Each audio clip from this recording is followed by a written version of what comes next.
Hi Scott, I talked about what the last couple of weeks looked like after the pre-season match up against Collingwood. Obviously the key takeaway for you was wanting to establish a four-quarter mindset for all of the girls, especially those who hadn't yet played an AFLW level game. How have you been working to develop that over the past week? What we've done, we broke down, go back one step, Tilly, we broke down the GWS match sim, and it kind of was the first look at how we go against an opposition that doesn't know what we're doing, and got components of that, and then decided that our ball movement was something that we really wanted to focus on. So we did that, and then basically built from that. So it was a good lesson against Collingwood to learn, just for the girls to learn just how physical AFLW is, and we got some great lessons of that. Bits and pieces of the ball movement, then it was more the contested stuff. So we kind of took it that we knew that we were at a certain point, and we thought that we were okay with elements of team defence, but it was all about then ball movement, stoppages, and how do we actually score, which is the way we want to play. Great, thank you. Quickly, do want to ask about Kate Reynolds as well, as being a late addition to the side. What does she bring to the squad? I think Kate's a really exciting prospect. She will be the tallest player in the AFLW. Tap ruckman, her craft in the ruck is really good, and I think she'll also bring that intensity. She's a very intense footballer that loves the contest. So at that size, with that sort of craft, we thought the opportunity was too good just to not have her on the list. We had her as a train on, and we saw it in match sims and thought, well, next season, pencil her in, but the opportunity sort of came a little bit earlier, unfortunately, from Montana Berylson, and we just took the opportunity then. I think pairing her with Ali Morfitt as well, your strength in the ruck is definitely going to be something to your power on Saturday. Is that something you're really looking to capitalise on against St Kilda? Yeah, it'll be conditions based. So we're watching one eye on the weather and seeing what turns up on Saturday. But part of it will be not so much also the ruck, but also what we can do up forward with them as well. I reckon it'll test a lot of the team defences and just getting, and even if they don't mark, they bring the ball to ground. And part of the challenge is getting the ball forward. So it'll be a mix of what's needed on the day. Is it the hit outs and clearances versus if we are getting those, then we have the ability to throw three tools forward, and we think that's a unique look in AFLW. That's brilliant. Thanks, Scott. Scott, I guess I'll jump in now. It's Isabella here from Fox. I just wanted to talk more generally, first game for an inaugural AFLW club this weekend. What's the mood like within the group? Are they nervous? Are they excited for the weekend? How's it all panned out this week? Yeah, I think it's a mix of both. To be honest, it's a apprehension as well. There's a good core of the team that have waited multiple years to get this opportunity, and I said to the group this morning when I made some phone calls to each of them selected that if you look at the opportunity as years of work, not just 9 weeks of work, it's going back and focusing on why we got you on the list, and a lot of those traits that the girls have exhibited for multiple years is why they're on the list. So don't overthink it, and really, to be honest, it's about the structure is a starting point in the game, and then it's their ability to play footy. So I think we'll be quite unpredictable the way we play, but it'll be a little bit chaotic as well, because obviously there's nervousness and excitement and mixed with the opportunity finally coming. So we'll let the side settle, and I expect that we'll see lots of intensity and effort, maybe not too much structure, but that's absolutely fine. We'll sort of try and gain momentum with the effort and intensity. And obviously with your involvement in AFLW over the past few years, inaugural sides, how difficult it can be for their first year getting into the competition, starting from scratch. What are you expecting from the girls this year, and what would be, a good result in terms of your expectations?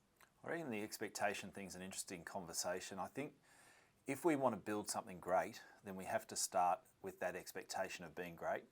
And I reckon our first win is going to be amazing, but I'm actually more focused on our second win.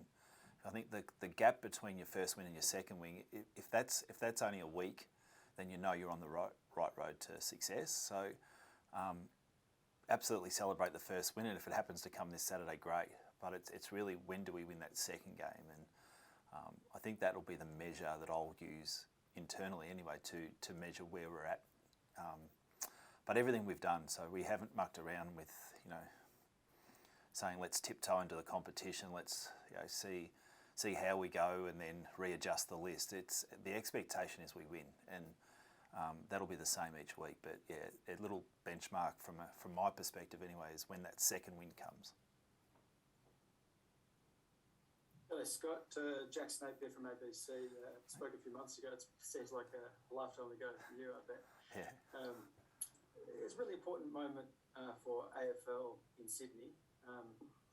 What have you kind of observed about the Aussie Rules culture in Sydney since coming up, and why is this important for the city as a whole?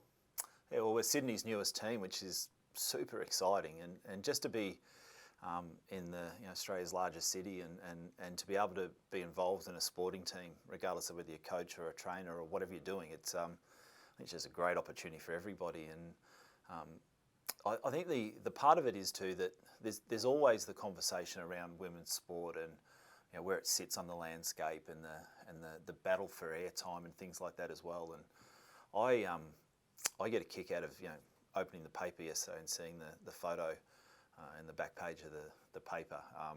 I get excited about listening to girls doing different interviews and people learning about their stories. And I think collectively, for me, the collective story of us is that we are Sydney's newest team. It's the first game at North Sydney Oval of AFLW. And whatever happens, we're starting with everything's on zero. So from the first bounce, everything starts to calculate, everything starts to move along. By the end of the game, we've set our foundation with effort, intensity.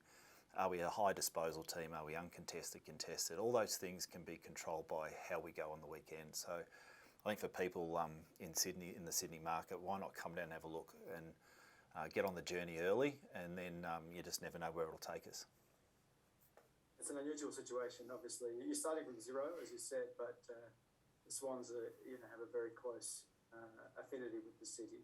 And I believe even you might have a few Swans fans, childhood Swans fans in the team, one of which I've seen photos of is Cynthia Hamilton.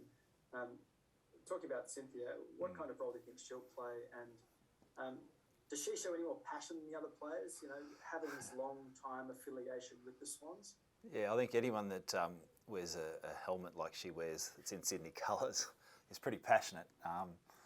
The Hamiltons are, and her sister Lexi's the same, but Cynthia will play forward and a little bit of midfield time as well. She'll develop as a mid longer term, there's no doubt about that. Her craft to win contested footy is incredible, and once she builds her tank up a little bit, she'll definitely spend more time in the midfield. But she's a hard matchup actually, because she's one of those players that can turn left and right, so she's got that unique balance where she IDs where the trouble is and heads the other way more often than not. So I think if I had to pick one player that would be a fan favourite, I think it will be Cynthia. Do you just want to, add any anecdotes there about Cynthia's long support of the Swans and whether she's brought that into the club environment? Yeah, she has, and her family, they're very passionate people with the Sydney Swans, and I think a great example was that Cynthia would come up from Canberra and watch the men play most weeks, and when she could, and the fact that she was in the GWS Academy, and when I got the role, she was one of the first people to message me and say, I'd love to have a chat to you. And I thought to myself, it was an interesting. The Hamiltons are an interesting football family. They do a lot of travel. The parents do an amazing amount of travel.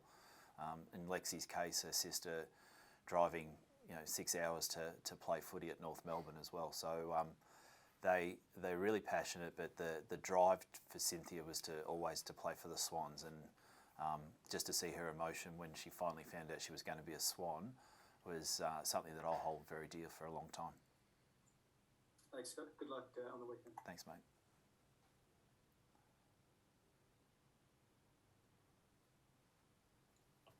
I guess just on that note, Scott, in terms of getting to know the players, you know, Swans fans, it's a whole new team for them. Is there anyone else you think that should be on their radar that you think will be exciting to watch this season? Yeah, well, clearly Montana Ham's another young star that's just shone at junior level, and her transition so far into being able to compete in match sim and practice matches has been amazing. And I think she's a future star of the competition, probably talent-wise equal of any player that I've coached, including the Chloe Malloy that I always rate very, very highly, and Ash Riddell, Jasmine Garner, those type of players. So I think she's right up there with that. But of course, she's got to still prove herself at this level. And you know, this year is a growth year for Montana. She's balancing school, and she'll get that out of the way and then really grow into football. So anything she does this year is really a bonus. And I think for her to be able to experience a little bit of football this year, knowing that season 2 is where I expect her to come in and make a real impact. So it'd be great for fans to get on board and watch her grow. She'll have significant growth over the next 18 months, and she'll have moments in games you'll go, wow, and there are others that all young players, you know, have their growth areas. So yeah, I think it's one to watch. And I actually think there's a number of other players. Our captain, Lauren Zaghetti, who's a great story, missed out multiple times, been told no for different reasons, too slow to this. Just her determination to lift her athletic ability to where it is today. And you know, won our pre-season in the gym competition to be the strongest player, to get the most growth out of her programs, and just drives standards. And I think she'll be one to watch, and very excited to see how she goes on the weekend as well. And just last one from me, I saw you narrow down the leadership situation this morning with Maddie, Brooke and Lauren. Can you just talk us through how that came about and what you're excited to see from those three? Yeah, I think the decision with the captains was it was a hard one from a perspective that we wanted to get a balance right in a short time frame. So the idea was that, and I still feel I'm learning about the players as well, and I didn't want to have a captain selected just because we had to have a captain. I wanted to make sure that we covered all bases, from expectations that we might not be good or we might be good, and that needed different people or different personalities to manage that. One to manage expectation, and the other one to lift the group if they needed lifting. So I think that's probably too much of a load to give to one person. And when we wrote some personality traits on the whiteboard and worked out what we wanted from a captain, it was pretty clear that we got three outstanding people that all have very different personalities, all offer very different things, all at different stages of their career, but they'll be able to really share and use the other three leaders in the team, and as well to balance out a really nice leadership group that will hopefully drive us to success. Any more questions, guys? Got time for one or two more? Hi Scott, Brenton Speed here, Fox Footy as well. Heard you mention Montana's juggling school at the moment. Yep. How's it been in the 9-week pre-season? When have you had her? What's she been doing? Has she been back in Melbourne? Can you just explain it for us? Yeah, she has mostly been in Melbourne. She missed blocks of training, and then we used the school holidays recently to get a block of training in here. So she came up and stayed, and she was lucky that she had a 3-week gap there that she was able to stay here. So did that, and then we've put some things in place in Melbourne where she'll do some one-on-one training and a gym program with a specialised coach down there, and that seems to work really well. And then I do edits with her during the week and touch base, make sure that if she's got any questions. So she'll watch our match sim, for instance, and do that. And then the juggling has been really dictated to by her schooling, and completely comfortable from Montana's side and completely comfortable from our side. But I think if you asked her, she'd say that she wouldn't have felt, I hope, she hasn't missed a beat. And yeah, you can just tell in her questioning and the way, a level of knowledge of the game plan. And yeah, I'm really comfortable where she sits in the sphere of learning. She probably just needs to play games now to see and put all that into practice. And she'll play a good majority of games for us, but she will miss some as well because of her schooling.